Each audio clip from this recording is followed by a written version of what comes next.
Good evening, everyone. Welcome to the 21st week of NPTEL GATE series. So, before we start, I wish you a very happy Pongal. And then we had this. So, this question which you had asked in the forum last class, I looked at the recording. The recording was also a little bad. There was lag between the voice and the writing.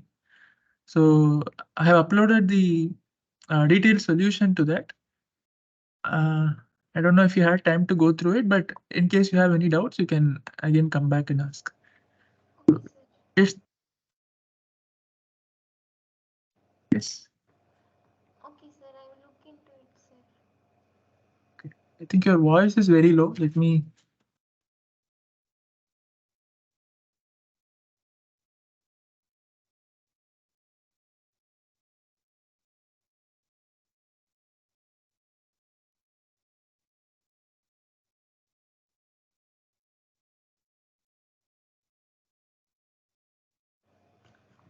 Now it's audible, sir? Hello. Yes, sir. Okay, I'm audible, right? So you said something? Yes, sir. I asked whether I'm audible or not. Yeah. Now you're audible. Okay. So no, you said something when I was sharing this. No, sir. Okay. Okay. So today let us look at this concept of shear center, which we have been waiting since 2 weeks or so. So this idea of shear center is important when we consider beams that are unsymmetric in the plane of loading. So typically the beams that you have looked at in strength of materials, they look something like this.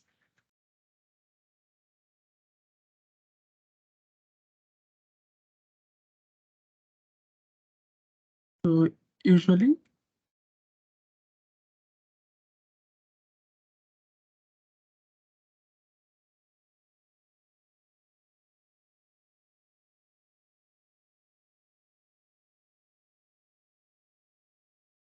we consider long prismatic beams like this.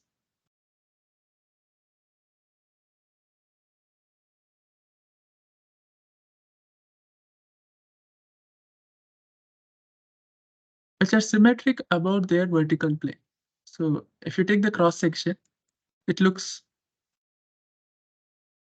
can be arbitrarily shaped in the y direction, but suppose this is the centroid, this is the ZZ axis, this is the YY axis. We have always considered cross sections that are symmetric about the YY axis or the XY plane. So this if X is the axis of bending, this is the XY plane. So there is a particular reason for that, because one reason is that the analysis of pure bending, which you consider a beam, and you subject it to a bending moment M on both sides, so at any section of the beam, if you take the moment, it will be M. So this beam is said to be in pure bending. But pure bending, the other assumption is that this M, the beam, everything lies in the same plane. So if you consider sections of the beam, when it is subjected to pure bending, these vertical sections remain in the same plane as before bending, right? So these do not move in the horizontal direction. They remain in the same plane. So every planar section in this direction remains in the same plane and it undergoes bending. So that's the other assumption. However, if you have a moment that is also in addition to, sorry, this is now the cross section. So you understand. So this is the beam, and these sections remain plane and normal to the neutral axis. If you take the cross section, every one of those longitudinal sections remain in the same plane. But in general, that is not true. You can have bending about multiple axes. So you can have a beam with a symmetric section, say a rectangular section, and it can be loaded in an arbitrary direction. So in that case, with respect to the cross section, if you see, the beam bends about the z-axis, which is the usual bending, but it also bends about the y-axis. So the beam will be bent in some arbitrary direction like this. It will have both vertical and horizontal displacements, deflections. The problem, the problem starts when this cross section also stops being symmetric. So, so if you remember the equations of equilibrium, uh, this is the moment that is applied, and let me draw an enlarged view.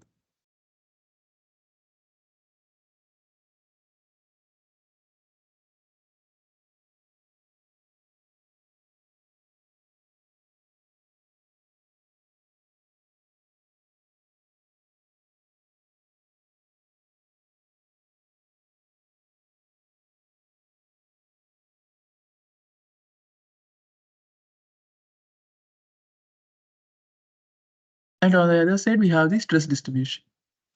So it is tensile below the neutral axis and compressive above the neutral axis. So under pure bending, if we consider the equations of equilibrium, this is the stress sigma xx. The equations are integral sigma xx integrated over the area should be equal to 0. The integral of the so this is what this is the net horizontal force. So the net axial force is 0. Then the moment of the forces about the z-axis. So if this is the cross section, this is the z-axis, this is the y-axis. So moment of the forces about the z-axis, that is a moment like this.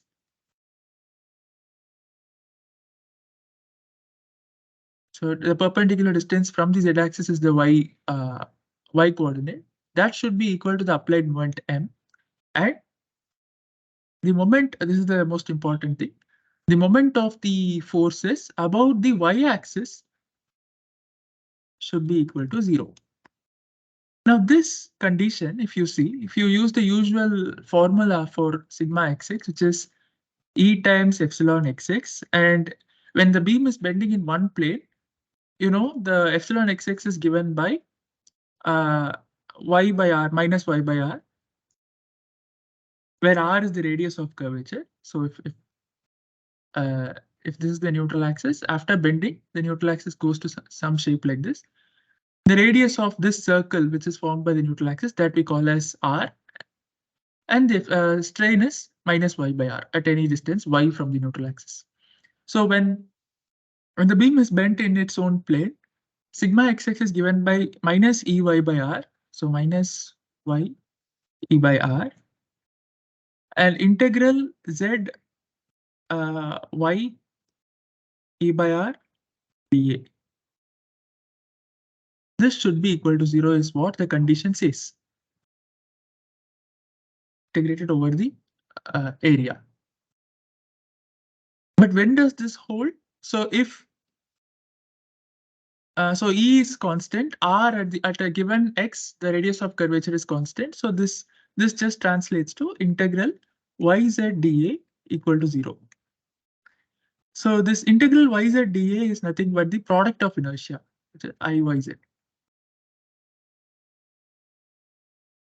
So when we were looking at stress transformations and pressure vessels, in that section I said the stress is a tensor, the strain is a tensor, and I also said the moment of inertia is a tensor. So just as we have sigma xx, sigma xy, sigma yy, you also have Iyy is what? It is integral z square dA, and Izz is integral y square dA. These are also the components of a tensor called the moment of inertia tensor. So as you transform the coordinates from yz to something like y prime z prime, the transformation rules follow exactly as stresses. They also transform according to a Moore circle. So that you can easily check. You just make this substitution. Y prime is equal to some y cos theta plus z sin theta, and z prime is equal to some minus y sin theta, z cos theta. You just substitute into it, then you will see the transformation rules between Iy, Iyy, y prime, y prime, I y prime, z prime, I Z prime, Z prime. So the relationship between these will be exactly the same as the relationship between stresses. So this also you can use a Morse circle and you can transform the moments of inertia and then get a certain axis of where this integral yz dA is equal to 0. So that is the key idea here. When this cross section is symmetric about the z-axis, about the y-axis, when the cross section is, let me write it down. So the cross section is symmetric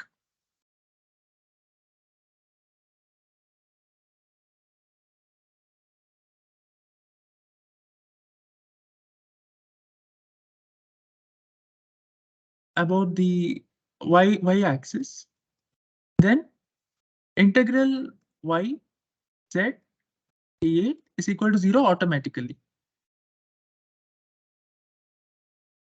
Why is that so? Because you are taking moments about a plane of symmetry. So to the left and the right, you have equal areas.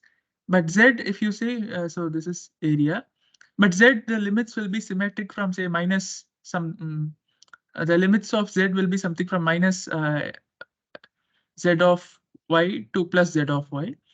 But everything else inside is an even function. So this is an odd function. So if you integrate it from minus some limit minus to plus, it will always be 0.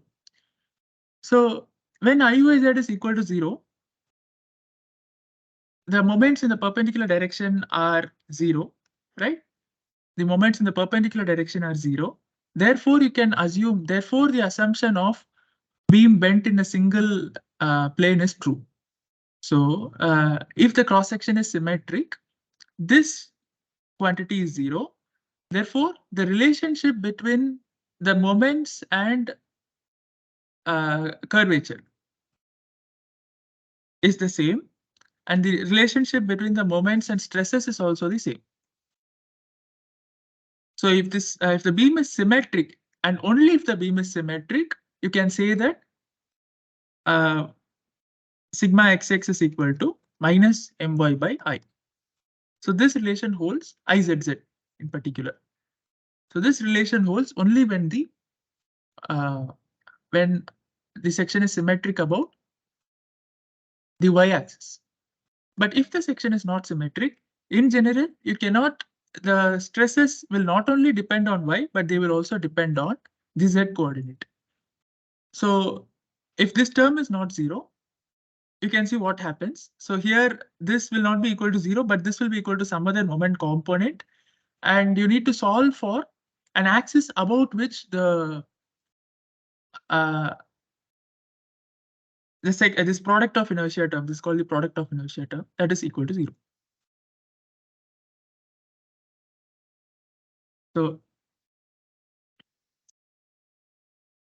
So if IYZ is not 0,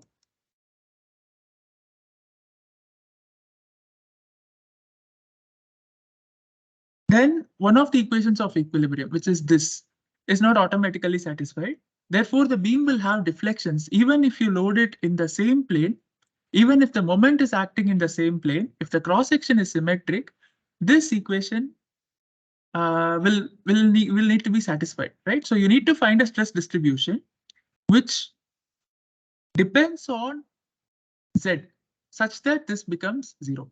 If the stress distribution does not depend on z, then it is impossible to make this 0 for an asymmetric cross section. That is the idea. So if IYZ is not 0, then the stress distribution sigma xx over the cross section is in general a function of x, y, and z. If it is 0, then the stress distribution, even when the moment the loading is in the is in here in this case, which plane? It is the xy plane. Even when all the loads and moments are acting in the xy plane, if the cross section is not symmetric, then this quantity is this equation is not satisfied. Therefore, you should find a sigma axis. So sigma xx is the unknown here. So you need to find a sigma xx which depends on x, y, and z in order to satisfy this equation. So That is in general difficult. So what people do is superposition.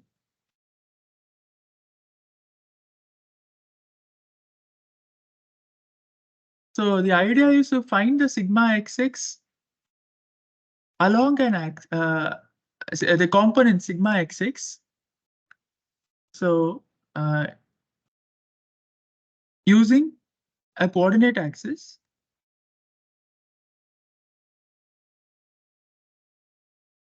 So in the given axis xy, I, y, z may not be. So if you are given a general cross section like this, say the z section, obviously this is not symmetric about the y. So this is the z-axis, this is the y-axis. It is not symmetric about the y-axis. Therefore, this for this cross section, I, y, z is not equal to 0.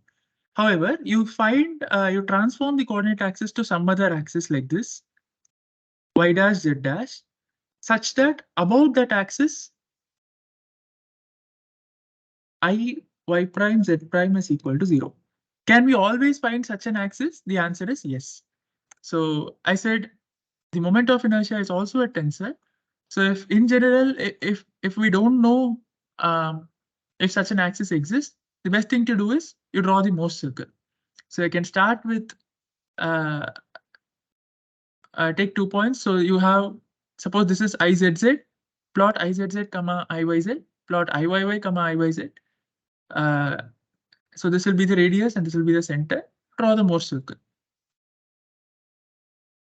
So wherever the circle intersects the x-axis, you know, so this is either IZZ or IYZ, IYY, and this is IYZ. So wherever the circle intersects the x-axis or IZZ axis, you know, here IY prime Z prime is equal to 0. So there always, so this is a crude proof, there always exists an axis about which the product of inertia terms are 0, given any cross section. It doesn't have to be symmetric, it doesn't have to be anything. Given any arbitrary cross section in 2D, such an axis always exists. And those axes are called the principal axis of inertia. Principal axis of inertia. So find the principal axis of inertia. Once you find the principal axis of inertia, we know that about that axis, I, y prime, z prime is equal to 0, which means the bending formula sigma xx is equal to m y prime by I z prime z prime. This is valid, right? But the moment is not acting in this plane. That is a problem now. So the moment we considered it to be acting in the xy plane. So if you have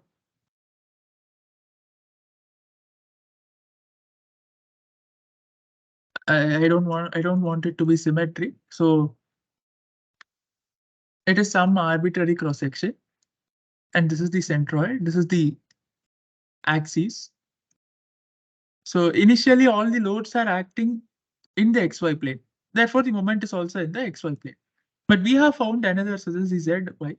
But we have found another axis like this, which is z prime y prime. And about this axis, the load is not. So the load and the moments are not on the oriented along any axis. So here what you just need to do is resolve the loads with a component along this direction and a component along this direction. So you have a force like this. So resolve it like this. So if this is the force applied, say P, it has a component along this, which is Pz prime, and it has a component along this axis, which is Py prime. Now, so this is M about which axis? It is about the Z prime axis. And similarly, you have the other component, which is M y Z prime by I y prime y prime. And we already know I y prime Z prime is 0. Therefore, this is how, so the key idea is if we are having an asymmetric section, transform the coordinate system to such a section where the product of inertia term is 0. And when we do that, the z we can use the usual bending formula, because about that axis it is ensured that an in-plane loading doesn't cause an out-of-plane displacement. That is the idea. And all the equations of equilibrium are satisfied. So transform it to that. Then resolve the given forces and moments along the principal axis of inertia of the cross section. Then apply the bending formula like this. So resolve the moment about the z prime axis and about the y prime axis, and then superpose the two to get the stresses. So this is how we solve this. Now here the problem that comes is if we have an asymmetric section, okay, we have found a way to find out compute the bending stresses. What about the shear stresses? The shear stresses and shear flow. What about those things? So that is where the concept of shear center is used. So again, before we get to that point, if you recall how we find the shear stresses or shear flow in a symmetric beam. Shear flow in a symmetric beam.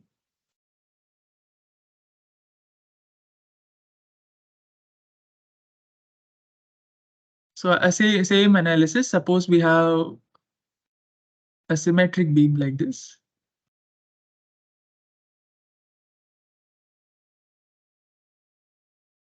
This is the y. This is the z axis.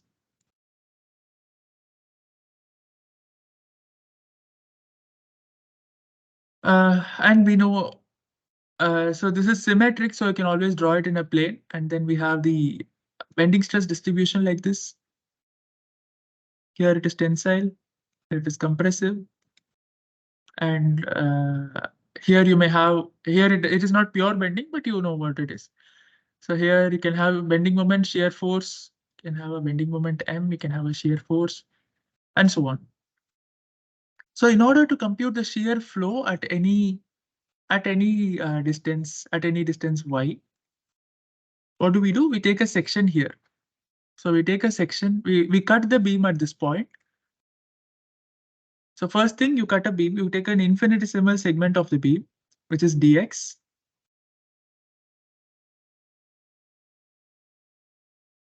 To the left, you have stresses which are like this.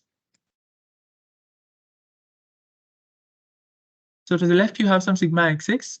To the right, you have some other sigma xx.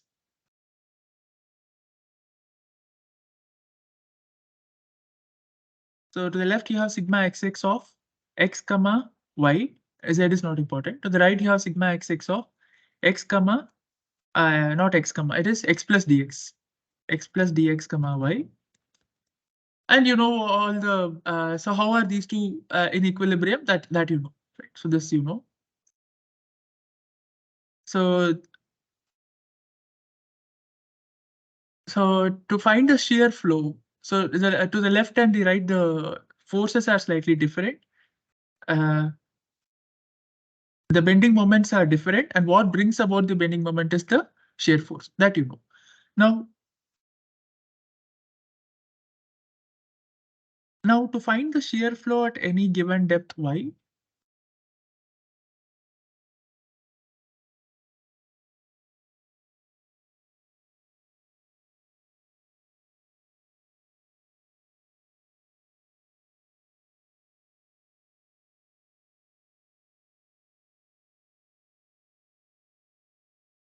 so here we have the stresses acting, which is sigma xx of x plus dx comma y, and here you have the stresses sigma xx of x comma y. And since we have made a cut, we have to expose the internal forces here. And what are the internal forces? The internal forces are precisely, which phase is this? This is the y phase.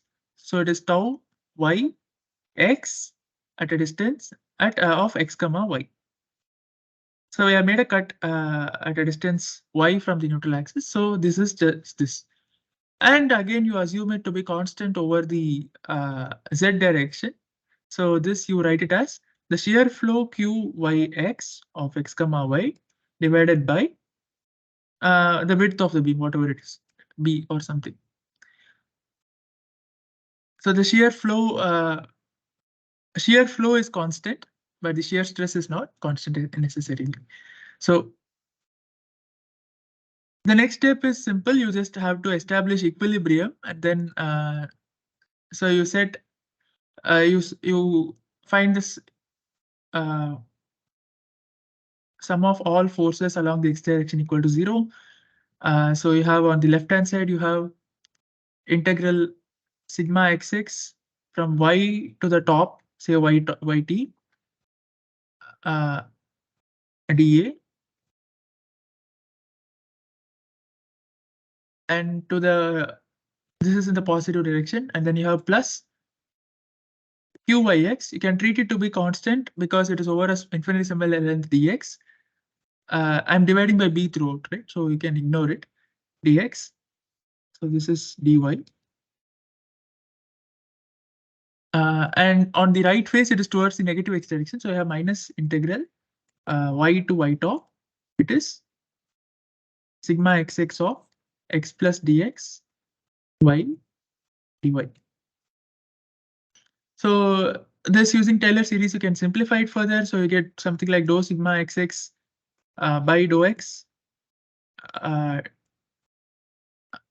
dy integral y to y top. This is equal to qyx, and dx gets cancelled.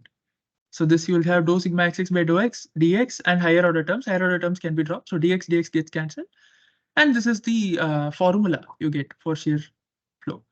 And further you substitute sigma xx as my by I, and y doesn't depend on x, I doesn't depend on x, only the moment distribution, bending moment depends on x, and dou m by dou x is nothing but the shear force.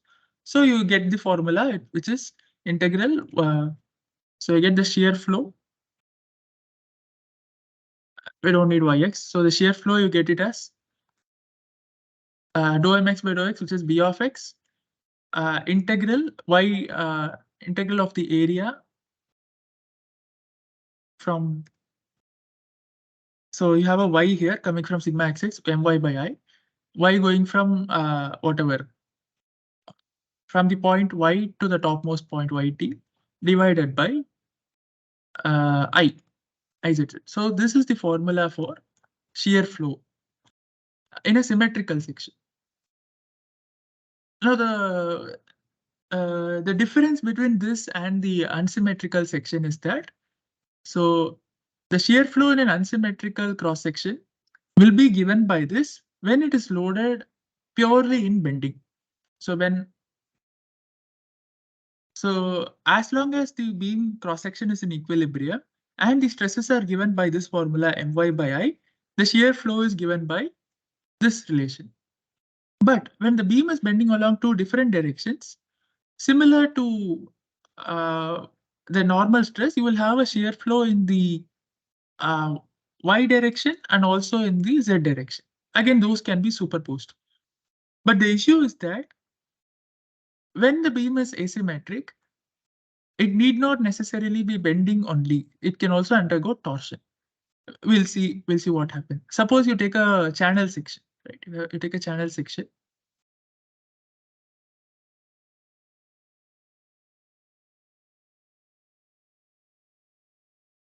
And the centroid of a channel section is somewhere here.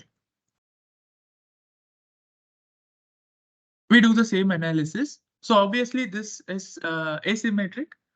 This is not a bending axis. The cross section is asymmetric. So you do all the transformation and find out a bending axis, and then you can we can do the superposition. That is fine.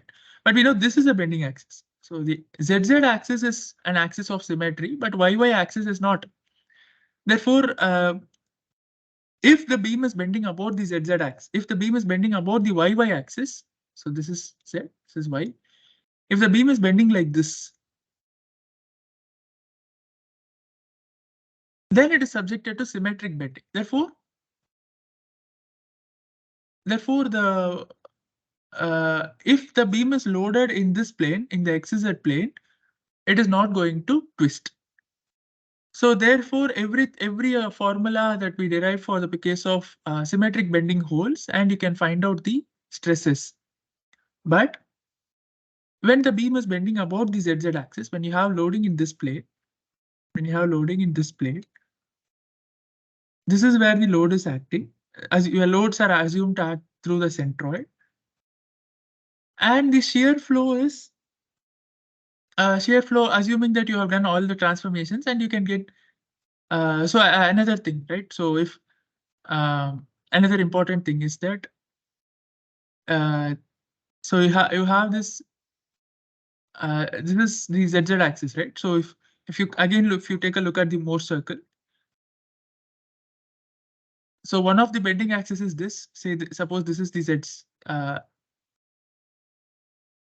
About the ZZ axis, you have a moment of inertia IYY, and about the ZZ axis, you have a moment of inertia. Let me.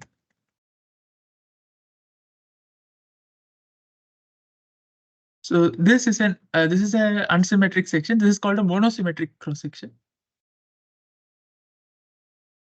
So by monosymmetric, we mean it has one axis of symmetry, one plane of symmetry. The cross section has one plane of symmetry, and one of the planes of symmetry is the ZZ plane, which means if you take the axis about this and you compute IYZ, it will be 0. Therefore, if IYY is this, if you take IYY is this, and I said this transforms according to the Morse circle. So if you go 180 degrees, the value you get has to be lying on the IZZ axis only. So this will be IZZ. Therefore, about this axis, you don't have any IYZ, which means when you transform it, which means about this axis also you have no IYZ, as long as this is passing through the centroid. So that is the reason I said it is loaded through the centroid. If you don't load it through the centroid, then the issue is different. So this is although it is an unsymmetric cross section, we are loading it through the centroid. Therefore, we can use the superposition of stresses. We can use this. We are loading it through the centroid, but and as long as it is loaded through the centroid, IYY and IZZ are the principal axis of inertia. And since they are the principal axis of inertia, we can write the stresses as a superposition of something about the ZZ axis plus some stresses caused by bending about the YY axis. So that part is clear. And since we can do it, let us look at the shear flow. Same analysis. So same analysis as in the case of prismatic beam. Let us make a cut. Let us make a cut here. And this is what the section looks like.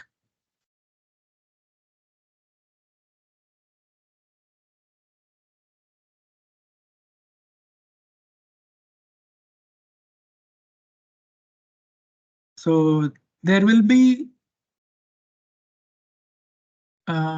so when we make a cut, we expose these shear stresses, which are tau y on the y face in the x direction, and these are the complementary shear stresses, which are tau xy. So when we make this cut, again, we can do the same analysis. So here you have sigma xx, it should be in the opposite direction, sorry. And here you have sigma xx of x plus delta x. And everything you can follow, because again, here you have these axes are the principal axis of inertia. But the only difference comes from tau xy, how you compute tau xy.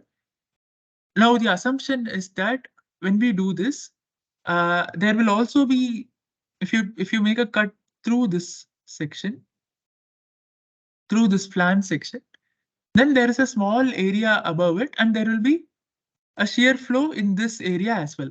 But this area is much larger compared to this area. So suppose the width of the flange is B, and the thickness of this is say T, and we assume that the thickness is uniform throughout, because in other cases it is not easy to compute shear center. And if you assume the thickness is uniform throughout, then if B by T is quite small, then you know that the shear stresses here because they are shear flow divided by the width B. And this width is very big compared to this. So compared to these shear stresses, the shear stresses here can be neglected. So that is the assumption of a thin walled open section.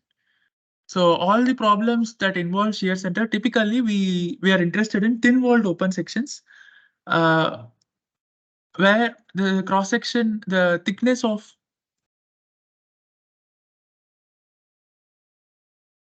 so it is thin walled. The cross section is thin walled. So the thickness of the uh, uh, whatever members in the cross section are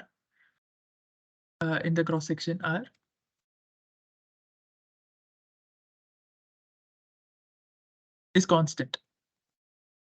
So it has to be constant, and the thickness has to be much smaller compared to the dimensions of the cross section itself.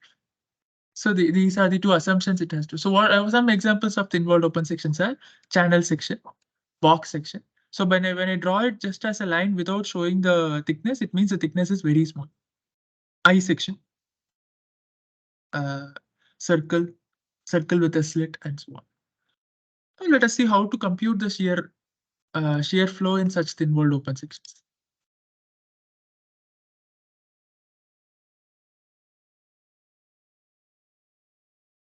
Right.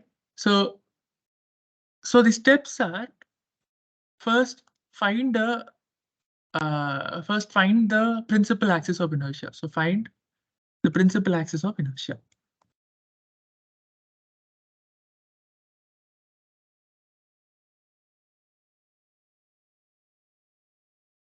And we know that the principal axis of inertia, once you find the principal axis of inertia, we can find the normal stresses sigma xx by superposition.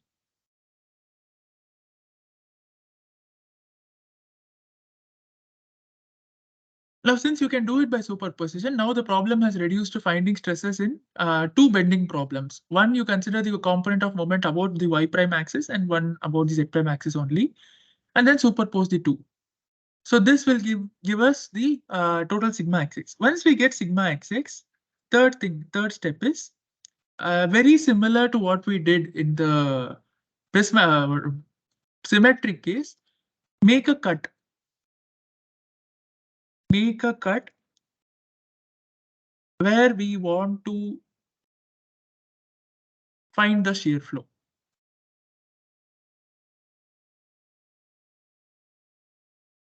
Right? So once you find sigma xx, you make a cut there, find the shear flow there, and once we get the shear flow throughout the cross section, integrate and find the location, find the resultant of the shear flow, find the point of action or something. Say, yeah. So you know how to find points of action, right? So in bending, the cross section is assumed to be rigid. Normal sections remain plane and normal to the neutral axis then they suffer no change in length. So if you have a distribution of forces in that cross section, you can always write it as a resultant force and a resultant moment. You can always express a distribution of forces on a rigid body as a pair of moment and a resultant force and a couple. Then find the resultant and its point of action.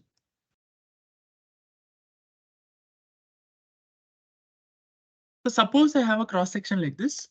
Suppose I have a cross section like this, and its centroid is somewhere here. Centroid is somewhere here. The beam is loaded at its centroid at some far end, and there is a general case. So the beam is loaded. Say it is strictly loaded in the y-axis only. But since the cross section is asymmetric, it will bend about the y-axis as well. It will also have some components about this that we can resolve by doing the axis transformation. But after that, what happens is we find the shear flow. Let me make it thin wall. Suppose we find the shear flow, and we know the net resultant of the shear flow has to be equal to the applied shear force. So if the shear force in this cross section is P and it is assumed to pass through this, we can find out the shear flow integrated through the cross section, and the net should be equal because that is a condition of equilibrium. That will be B. And suppose its point of action, as I said, you can reduce a system of distributed forces to a net to an equivalent force and a moment. So if you take the moment about the centroid and divide it by V, you get its eccentricity. So you take so you find out the shear flow, get its moment. So however you want to find, take the perpendicular distance to it and then find the moment caused by the shear flow, integrate it throughout the area, that is the moment. Now find the eccentricity of the force as the moment by the magnitude of the shear force. That will be some E. So keeping a force and the moment at the centroid is equal to keeping this force at a distance E. But what does this mean? It means the resultant shear force is acting through this point, whereas the applied force is here. So what does this mean? The cross section will twist. Therefore, if we load the asymmetric cross section about its centroid, then the cross section will undergo twisting. So this point where the resultant resultant of the shear flow passes through is called shear center. So once we get the shear flow and the point of action of the shear net resultant of the shear flow is directly the shear center. So it doesn't matter where we apply the force. The bending moment is not going to change. The shear force is not going to change. But whether as you move the force along this ZZ axis, uh, the bending moment is not going to change. The shear force is not going to change. But whether or not the cross section will rotate, that will depend on where we apply this. And if we load the force P here, and the resultant shear force, the shear flow is going to depend only on the cross section. That is always going to pass through this point. So if these two are along the same line, equal and opposite forces along the same line, they don't cause any moment. Therefore, the section will not twist. So the shear center is defined as that point. So it is defined as the point in the cross section through which if you load, the cross section will not twist. The beam will not. The beam will bend without twisting. That is the idea. Now let us get into the problems. So is that okay? Is there any doubt? No, sir. Okay. Yeah. Anytime you can ask if there's any doubt. Let us look at this. Let us look at again this issue.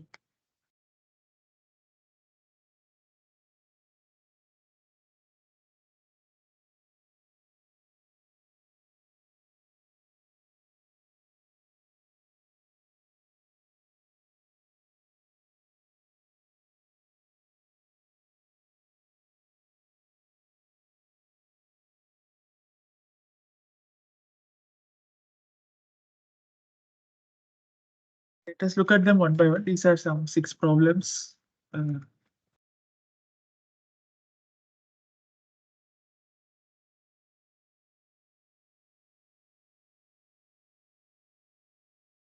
So we can start with the easiest, which is channel.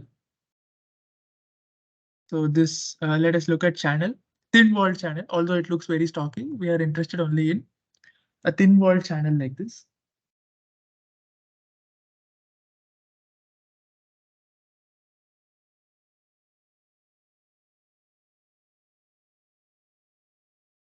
So suppose we have a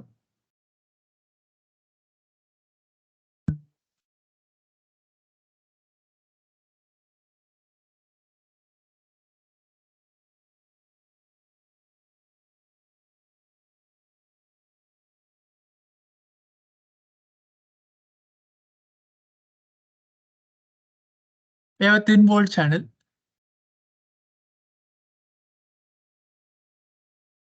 This is the z-axis, and suppose the centroid is here. This is the y-axis. Now the beam is loaded in the y-axis. The beam is loaded here. The force P is applied. Now what else? So I said the assumption is it is thin wall. So first thing, what are the principal axes of inertia?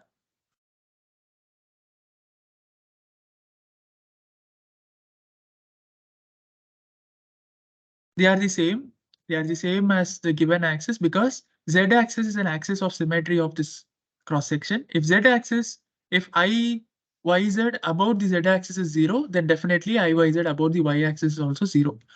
So iyz is equal to 0 on the given axis, so we don't need to do any transformation. Second, since we don't need to do any transformation, sigma xx, let us assume the force is applied in the y plane, because if force is applied in the z plane, there is nothing. It is already an axis of symmetry, so it will bend without twisting only. Since the force is applied in the y plane, y axis, and it is an axis, it is a principal axis of inertia, sigma xx is equal to my by I. So what is the shear stress given by? Yes.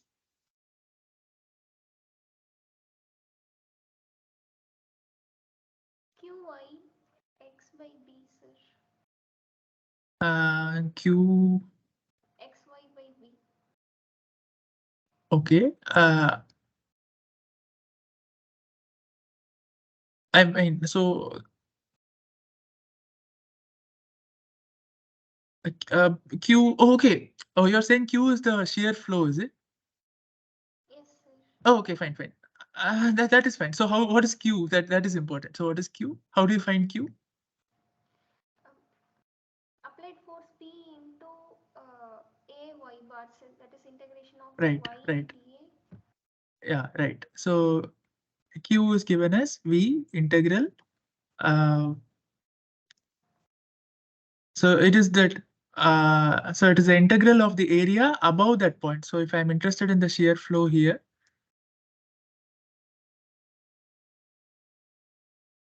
so if I cut here, the shear flow here is V integral area above this y. So it is y to the topmost point, yda divided by I. Yes, so this is fine. And for this channel, uh, let us see. So what is the shear flow at this point? So the area above that is, you can take this as a thin line. So the area above that, so this will have a constant moment about the neutral axis. So let this moment, let that be, okay, so we need some length. Let the length of this be, what can we take? Let the length be some BF, width of the flange, thickness be TF. And let the height be H. It's not TF, let it be T, because T is supposed to be constant. So, so the moment of this flange about the neutral axis is nothing but H by 2 into BF into T. This is not going to change. As you move Y, only this area is changing. What is this area? That area is T into H by 2 minus Y. And the center is here, which is H by 2 minus uh, H by 2 minus Y by 2. So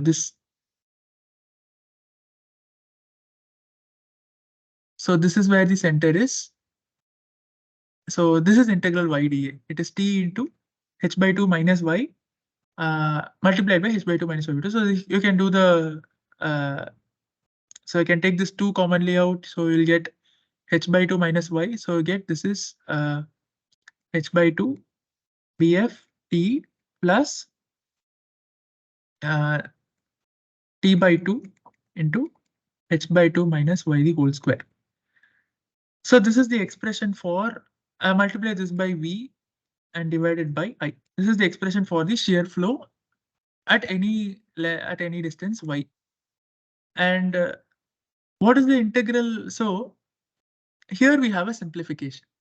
So do the horizontal to the do the so what is the shear flow at the topmost point at y is equal to h by 2. The shear flow at the topmost point is so at this point, if you take the shear flow, that will be nothing but, so this term vanishes. It is nothing but h by 2 bf t. So the shear flow here is h by 2 bf t. In going from here to here, will the shear flow change? No, because the area above that is constant. Now, if you consider the horizontal part of the flange, and you make a cut here, right? So you consider the horizontal part of the flange. At this point, the shear flow is h by 2 bf t. If you make a cut here, and again you consider equilibrium of that segment. So here you have stresses sigma xx. Here you have sigma xx. Here it is sigma xx plus x plus dx, and here it is sigma xx. So this bottom and top, you don't have any shear flow because those are traction-free surfaces. Here you have the shear flow q, what it is, on the z face in the x direction, qzx. So qzx into dx is equal to this difference. What is the difference? Dou sigma xx by dou x into what is this length? This length can be, you can take it as some z dx into z into the thickness. So again, you can cancel dx. So this dou sigma xx by dou x is nothing but v y is nothing but h by 2 here by I z t. So qz. So this is the shear flow in the flanges. So at any distance z, if you take the shear flow, it is given by this. So what is the net force here? So integral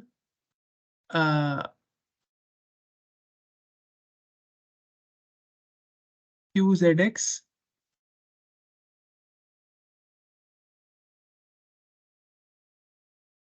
so where is it?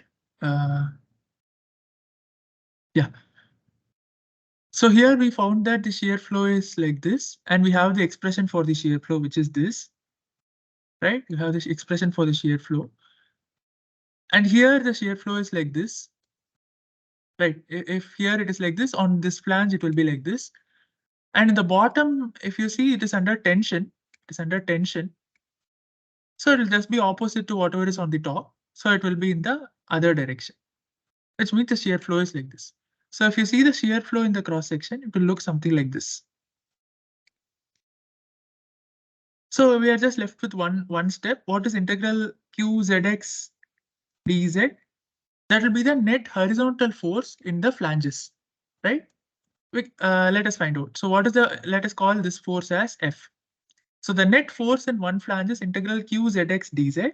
What is in qzx? It is vh by 2I z t dz. Z going from 0 to bf. So the force in the flanges, VH, those all do not depend on H, it is Z. So VH by 2I T, Z square by 2. So you get BF square by 2. So this is the force in one flange. Now let us draw the resultants. So this is the channel section. This is the channel section. I'll denote the resultants by pink color. So in the vertical arm, what will be the net vertical force here? And you agree that if we integrate all this, if we integrate the shear flow through the vertical arm, where will it pass through? It will pass through the same arm, right? There's a vertical arm, vertical member. It has some shear flow in it, and that shear flow is given by this expression. Q of y is given by this expression. And if you integrate it, it is going to pass through the same line because all the contributing forces are in this line. You cannot have a force somewhere else. So that will pass through this line. So what will be the magnitude of this? Can you guess? If you integrate, what will be the magnitude? Well, you can integrate it. You can integrate it. So what do you expect the magnitude to be? You have any idea? Equal, sir. Equal to what? Equal to the net force in Yeah, flange. right. It has to be equal to the net force. Correct. That is correct. Because in the flanges, since we assume the flange to be very thin, the vertical component of the shear flow, as I said, is negligible because B by T is very large. So if it is very small, then you can neglect it. So in the flanges, you assume the shear flow to be horizontal only. So only the web is going to contribute to the vertical forces. Horizontal forces cannot equilibrate V. So if you integrate, it has to be equal to the applied force P. That's all. And this is passing through which point? It is uh, passing through the flange, passing through the web itself. And in the flange, here we have a force F. Here you have a force F like this. Equal and opposite forces. And what is F? F is V, what it is? VHT by 2I, VHT by 2I B square. So something is I is BT cube. Yeah, it is fine. So this is BF square. Now these two forces, if you take, so we know that this is a principal axis of inertia. About this axis, can you compute the moment of these two forces? Yeah. So those will have a moment of, so these are equal and opposite forces separated by a distance h. So the couple is FH. It's nothing but VHT BF square by,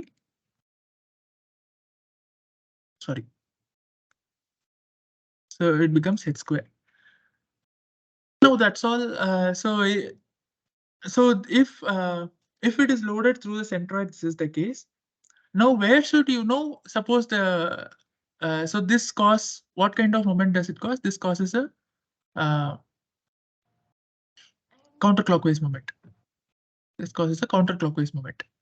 Now the idea is, so this is equal and opposite to the applied force. So if you apply the force at a point E away from this flange, so if you apply the force at a point E, and the net force has to be equal to the shear force B. If you apply the force at a point E away from this, then the moment has to be, the net moment on this have to be 0. So we found that the net moment about this point is due to the horizontal forces is this. And if you apply the force at a distance E from this vertical member, what is the net moment due to vertical forces?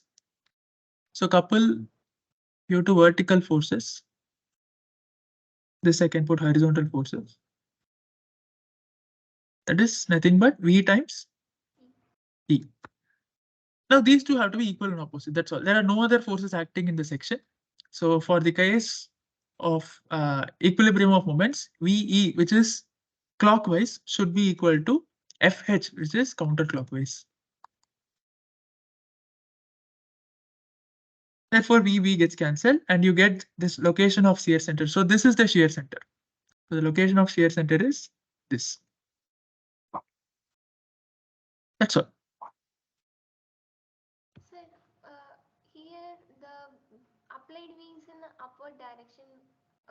What if it is in downward direction, sir?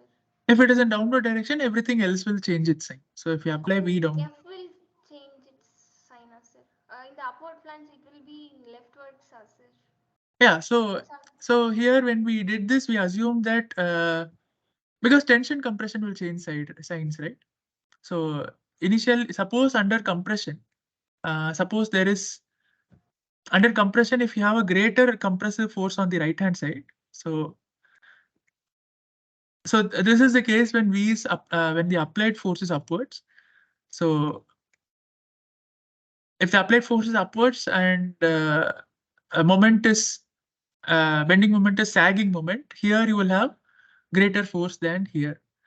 So to counteract, you have a shear flow like this. So there is a net leftward force. To counteract that, you have a net force like this. For that, you have a complementary shear flow like this.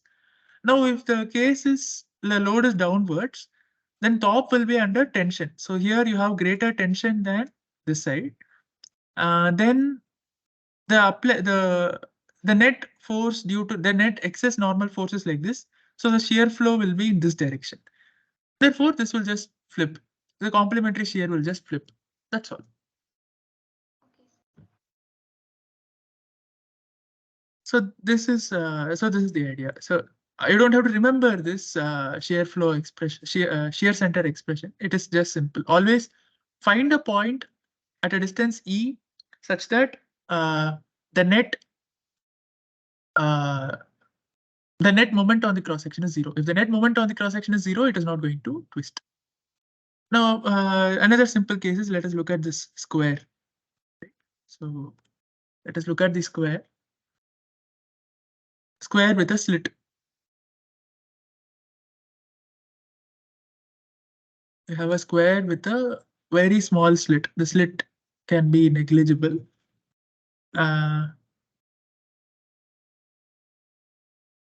Right. So we have a square with a slit. Again, this section is not symmetric about the YY. So let me always draw the centroid. So that slit, if it is very small, the centroid is not going to change. That will be at the center of the square. Neutral axis, those things will not change. But since you have a slit, integral IYZ is non-zero about this axis, but ZZ axis is an axis of symmetry. Therefore, it will be it is asymmetric, but still IYZ is going to be 0. So now let us look at the shear flow in this. Again, same analysis. If you want to find the shear flow at any given a point, say we can do the same analysis. Let me do it. So I again, let us list IYZ equal to 0 because Z is an axis of symmetry. It is passing through the slit. No problem. Second thing, since IYZ is equal to 0, we can assume the bending stresses. ZZ bending is bending about the y-axis is not a problem. Bending about the z-axis is the problem. Since it is an axis of symmetry, we can assume that the stresses are given by my by I. Third step, we can also assume that analysis holds. So let us do it systematically. Again, find out the shear flow. In this, will there be any change in shear flow? The vertical member. So we can find. So again, there will be a shear flow. These are all thin wall members. We can find the expression for shear flow in this vertical member. And let us do it, right? Let's do it. So the shear flow in this vertical member, same analysis. Make a cut here. If you make a cut here and expose this,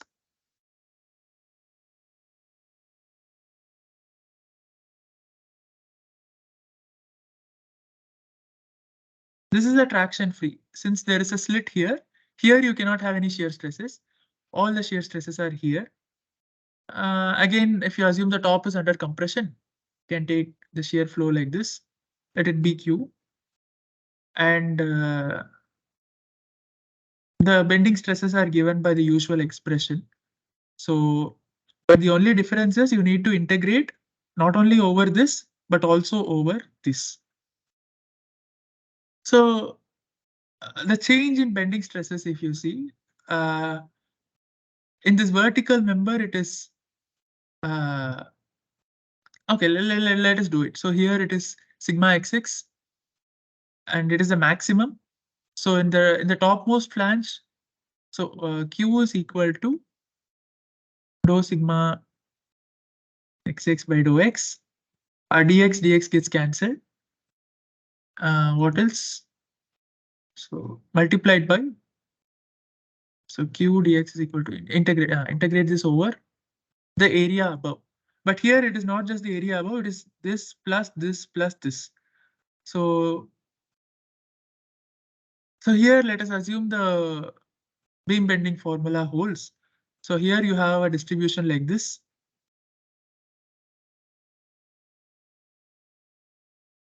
So the moment of the area above this slit, what is it? Moment of the, so this is the neutral, okay, it's a bad drawing. So this is the neutral axis. What is the total? So this is the normal forces, right? So what is the? Can you guess directly? So if you take the full section, it is I. If you take the about this axis, if you integrate fully, it is I, right? So this, if you just take this region, what should the moment be from this? What is the component? What is the moment? I/2 or so. I/2, yes. So this is of thickness T and its height is h/2. So it is nothing. So if it is full, it will be th cube by 12. And since it is only half, you have th cube by uh, about this point. So it is just th cube by 6. Sorry, th cube by 24. So integrate this.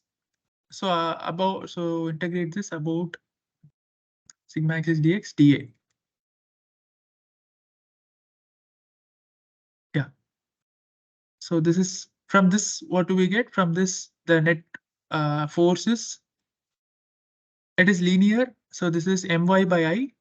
So it is dou mx by dou x y dA integral uh, from 0 to h/2 plus here the stress is constant. What is that constant value? It is my by I. So m h by 2I. What is the moment of this area? So the area is T times B divided by, multiplied by this distance. That distance is h/2, right? Plus this area. This area is given by the usual formula. So this is going to be exactly the same as this. This is exactly the same as this. H T by 2 into h/2 minus y. So here it is T by 2 into h/2 minus y the whole square. This will not change whether it's a rectangular section or anything else, or it is or it is one part of the cross rectangle. This component is not going to change. Multiplied by v. So here, so again, this is all dou m by dou x. So this will become v. This will become a v, and integral y dA is yeah. I'm sorry. So I said it is y square dA, right? So it is just y dA.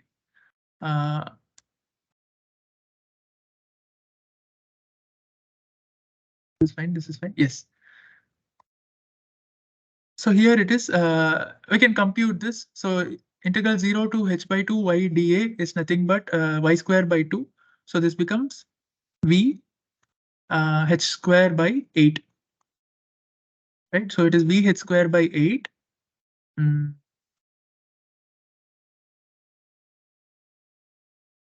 Multiply by the thickness T plus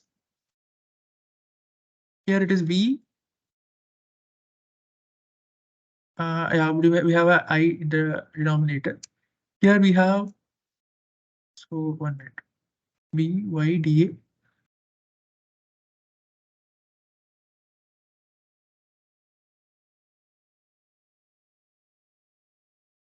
Something is missing here. So this is force by length.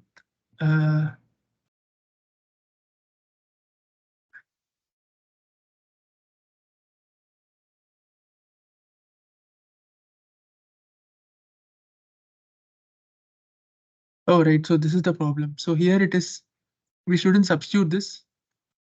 h/2 is already here. Yeah, fine. So v h square t by I. Here it is v h t b by 2I, and here we have here what it is. Here you will have this. This is as it is. So V t by 2 into h by 2 minus y the whole square. Now again same analysis. So this is the shear flow at any section here. So what about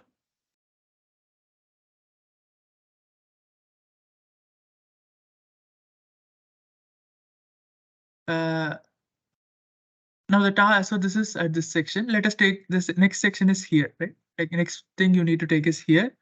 Again, if you consider this varies linearly, so the shear flow in the horizontal flange you can consider according to the previous case. So let us do it. So make the next cut here. Sorry, here it is continuous. Here the shear flow is Q, and here we have this sigma axis, same as the other case. So here the area Q is given by integral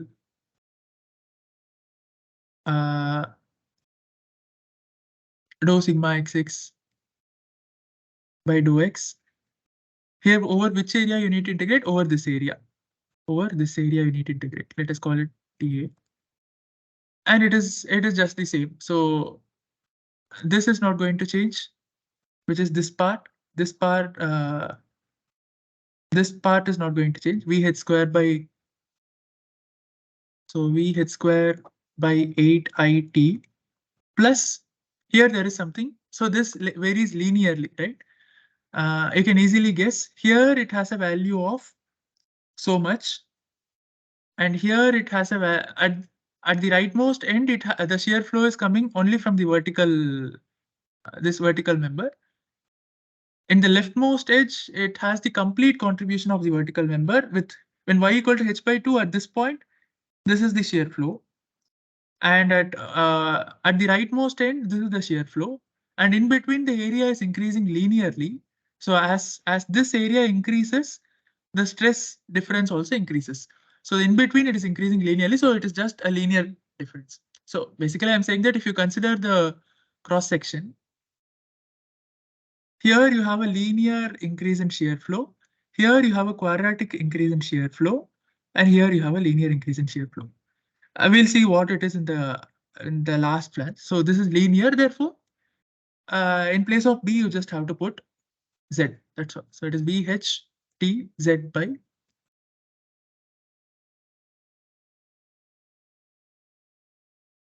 That is the shear flow here. Now, if you consider the last case, the flange, this part, make a cut here. Okay, make a cut here. Then it is even simpler. So in place of you are integrating this from 0 to h by 2, instead of this, just integrate from 0 to y. So it becomes integral v y dA. So you will get y square by 2 multiplied by t. So it is nothing but in place of h by 2, you just have vy square by 2 it. So in this part, it is again quadratic. It's again quadratic. So in that part, it is v y square t by 2y. So these are the expressions for the shear flow everywhere. Now again, let us do this analysis. The shear flow in the cross section is like this. Here it is linear, here it is quadratic.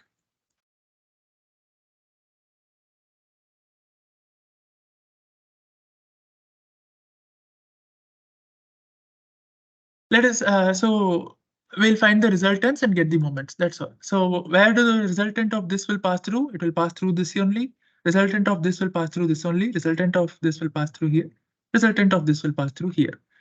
Now, what is the resultant of this? So this you integrate from that we already have, which is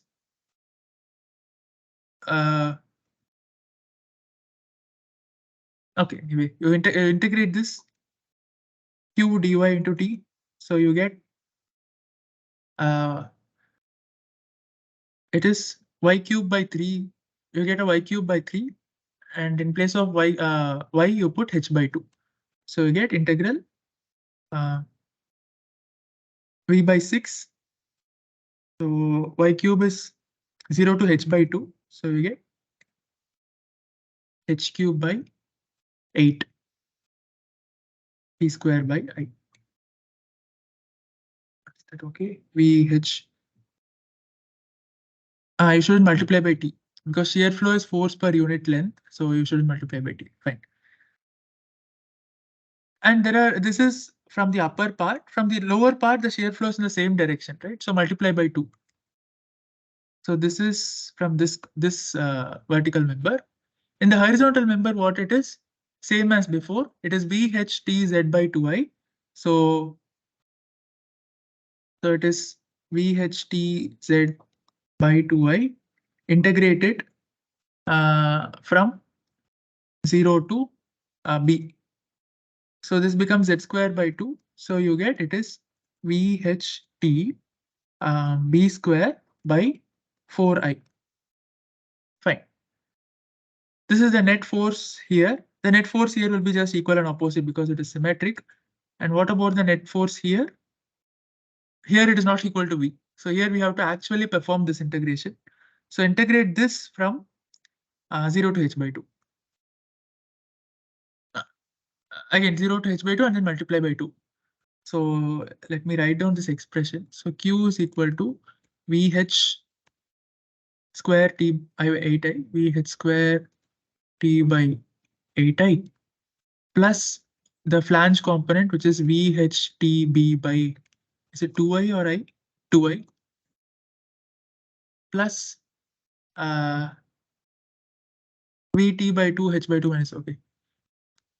VT by 2, H by 2 minus Y the whole square. So I think there should be an I here. Yeah. Yeah, there should be an I. Now integrate this from 0 to h by 2. So this 0 to h by 2, this 0 to h by 2, and this 0 to h by 2. So this is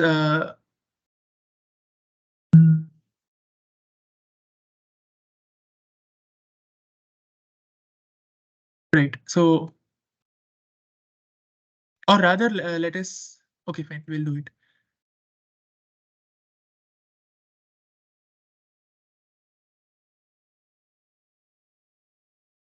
Okay, actually there is a shortcut. So you can find this. So this depends on, this doesn't depend on, so integrated from, it is dy. This doesn't depend on y, it is, so it is just vh cube t by yeah 16I plus this also doesn't depend on y, so it is vh square tb by 4I plus this you can do, it will be some bt by 2I into h by 2 minus y the whole cube. So this becomes a 6 and substitute the limits 0 to h by 2 because of a minus sign. So one of them will be 0, the other will be h cube by, so you have v h cube t by, this becomes 8, so 48I.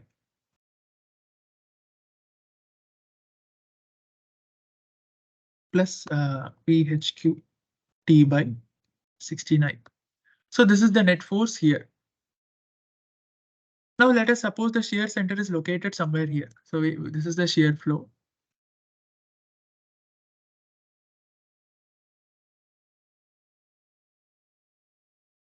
Let us assume that the shear center is located at a distance E from this flange, this continuous flange, okay? So that makes the things very simple.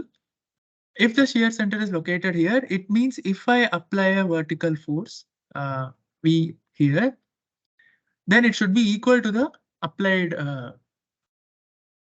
the moment due to this VE should be equal to the moment due to these forces. This force we have, this force we have.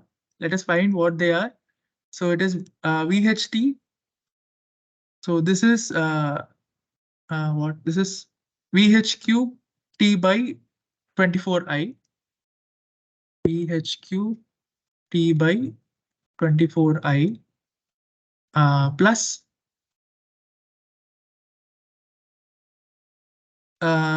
this is this part, right? So VHT B square by 4I into 2. So VHT B square by 4I, so this becomes a 2I. So this moment, so moment of this force about this point is this is B. So I have a B here, and there is one force like this, there is another force like this. So it's VHT B square by 4I multiplied by H by 2. The other force is in the other direction, and also but the moment will be adding up. Both will cause a counterclockwise moment. So into 2, the moment is the same. So what else? So equal and opposite forces VH. Yeah, fine. So this separated by H. This is equal to E. So the next step is just find out E. E is what? E is V gets cancelled. It is H cube TB by 24I plus H T H square TB square by 4I. Let us take the simple case where H is equal to B. Then what is I in that case? I is 2 times BH cube by 12. Sorry, 2 times uh, TB cube by 12. Right. So for this rectangle, it is TB cube by 12 about this point. And there are two such rectangles. Plus, because of this member, the one that's at this at some distance, it is TB into B by 2 the whole square. B by 2 the whole square. And there are two such members. So what it is, I is nothing but TB cube by 6 plus TB cube by 2. So this is uh,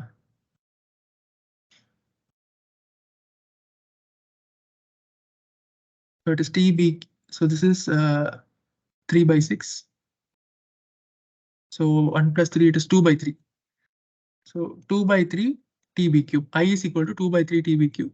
Let us simplify this. So this becomes uh, T B power 4 divided by 24 into 2 TB cube by 3 plus this also becomes TB power 4 divided by 4 into 2 TB cube by 3. So this is 3 8s are 24. This becomes 8. This 3 goes up. So it is 3 by. So it is and TB cube TT gets cancelled in both the terms. B cube B power 4. So a B remains. So you get E is equal to B. From the first term, you have a 1 by 60 plus the second term, you have a 3 by 8. So this is 4 by, sorry, 3 by 8. So that becomes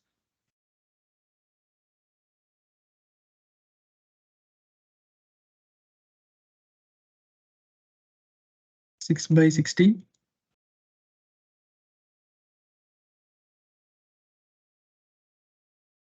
So this is something around 7 by 60.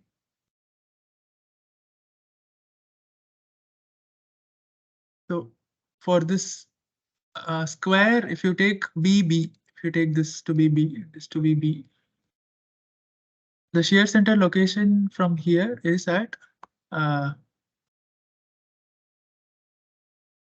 7 by 16 of B.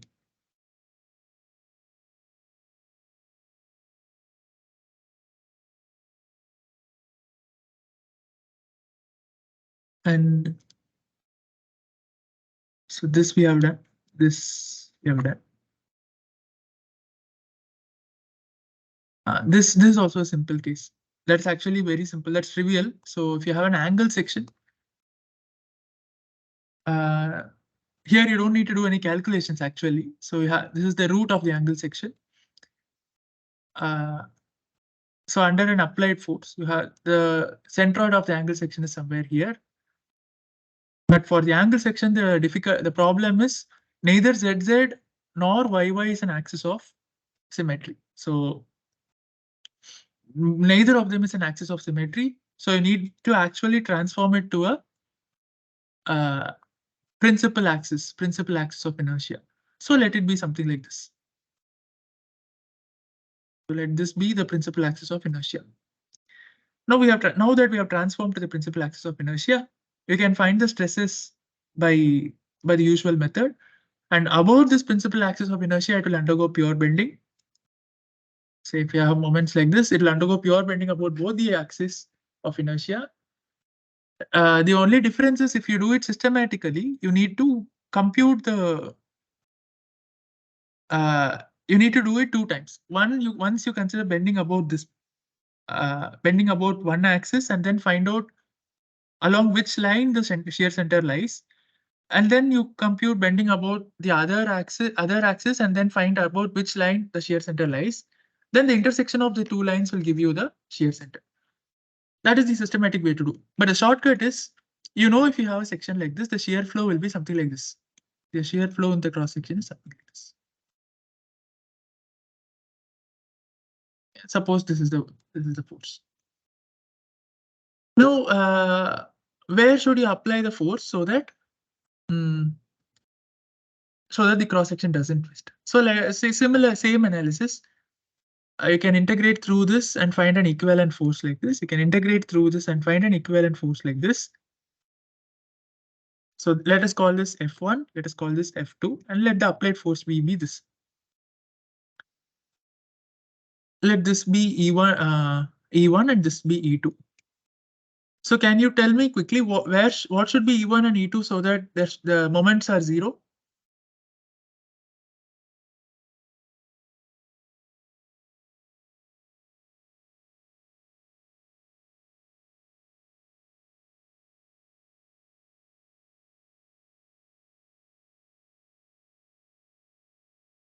Yes. Any guess? You can directly guess the answer. So what should be E1? So E1 and E2 is location of the shear center.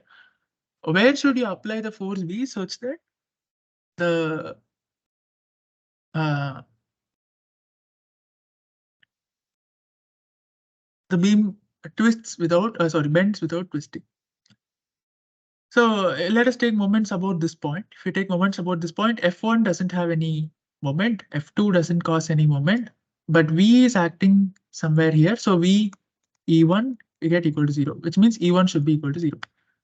Similarly, consider V to act in this plane. So again, take moments about this. So you get V E2 equal to 0.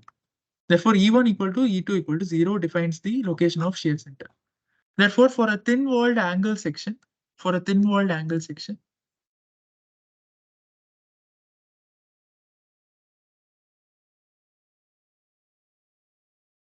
the shear center is at the point of intersection of the two members. So this is the shear center. Not only for the thin-walled angle section, whenever you have open sections that are connected like this, they are connected at the point. That point defines the shear center. If you have a T section, the shear flow, however it is, it might be something like this.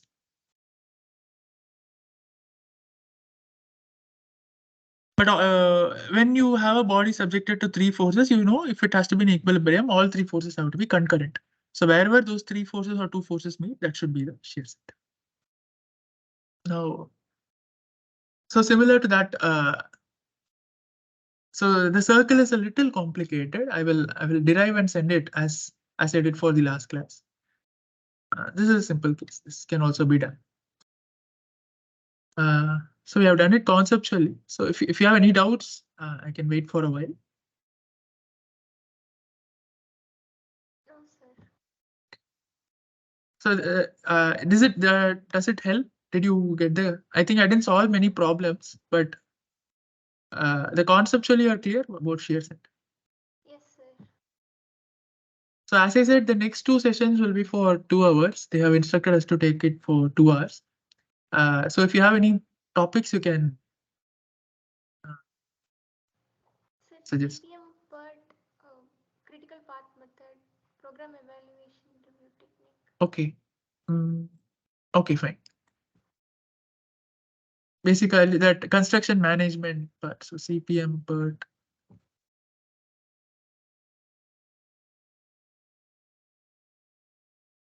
Path. Okay. Okay, this is fine. I may have to look at it. Then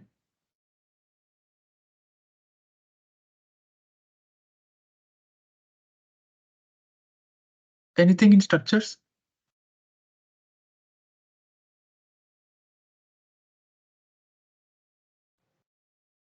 Sir, that matrix methods.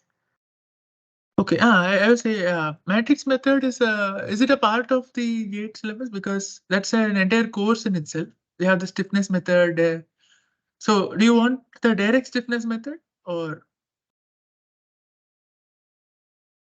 Sir, like different methods of solving problems, like moment distribution method, or in that Okay, matrix stiffness method is also there, sir. okay, let me just a minute.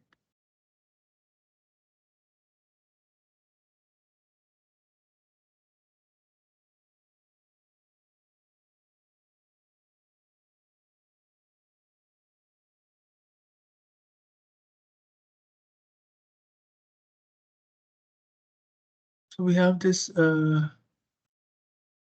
determinate indeterminate force energy method. Okay, this is what stiffness Yes, and sir. flexibility. Okay, okay. Yeah, that is usually okay. Let me put it this way. So stiffness and flexibility methods are meant for programming in a computer. So the problems they usually deal with have many degrees of freedom, and it is more suitable for programming than for solving on paper. That is when you have static indeterminacy of 10 or something, or you have a real structure which you are analyzing by the displacement method. That requires so there we don't write down the equilibrium equations and solve things on hand. We have something called the member stiffness matrix. You assemble the members together, get a global stiffness matrix.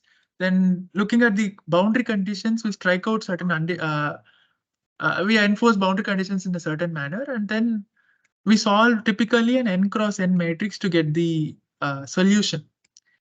But solving an n cross n matrix is not possible in GATE exam. Right? The biggest you can solve is 3 by 3 the given time, 3 by 3 or 2 by 2.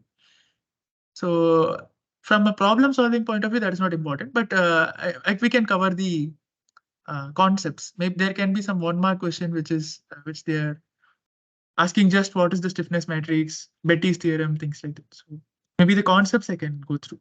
Okay, so stiffness and flexibility methods. Okay, I think this will take 2 hours. This along with this. So this at what level you are interested in? Is it Sir, only problems, sir. There is one problem in 2016. That one I will post it in group, sir. okay, okay, okay, okay.